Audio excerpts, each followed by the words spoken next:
بەرزبوونەوەی بەهای دۆلار حکوومەتی مەحەمەد شیع سوودانی خستوەتە دۆخێکی شڵەژان و نائارامەوە و ئەو ڕێکارانەش کە گیراونەتە بەر تا ئێستا نەیانتوانیوە ڕێگری بکەن لە دابەزینی بەهای دراوی عێراقی بەرامبەر بە دۆلار.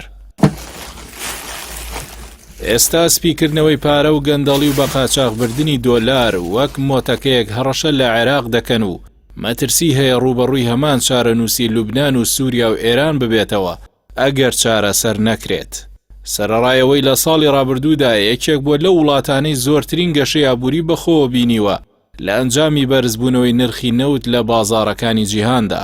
بەڵام لەگەڵ ئەوەدا ئێستا هاوڵاتیانی عێراقی بەدەستگرانی و قەیرانی بێبەهابوونی دراوەکەیان دەناڵێنن.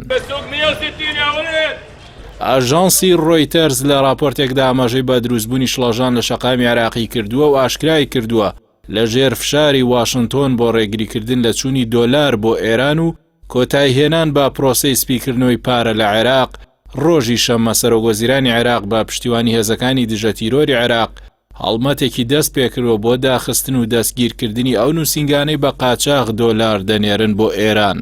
هەروەها ڕۆژی یەکشەممە ژمارەیەک ڕێکاری دیکە گیرانە بەر لەوەی سەر لە بەیانی دووشەممە سەرۆکوەزیرانی عێراق بە بڕیارێک مستەفا غالب مخەیەف پارێزگاری بانکی ناوەندی لە پۆستەکەی دوور بخاتەوە لە کاتێکدا بانکی ناوەندی خاوەنی سربەخۆیی خۆیەتی و پێویستە پەرلەمان متمانە بدات بە پارێزگار لە بردنیشی لە دەرەوەی دەسەڵاتەکانی سەرۆکوەزیرانە.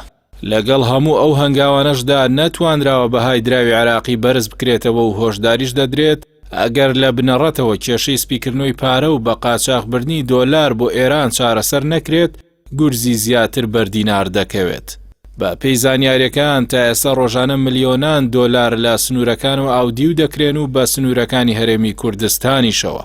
حکوومەتیش دەسەوەسانە و ناتوانێت هیچ ڕێگریەک بکات بەهۆی ئەوەی بەرپرسی زۆر لە پشت ئەو پرۆسەیەوەیە.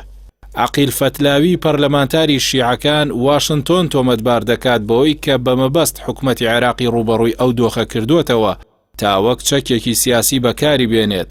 هەروەها دەڵێت ئەمریکیەکان ڕێنمایە توندەکانی گۆڕینی دۆلار وەک پەیامی هۆشداری بۆ سوودانی بەکاردێنن بۆ ئەوەی ملکەچی بەرژەوەندیەکانی ئەمریکا بێت.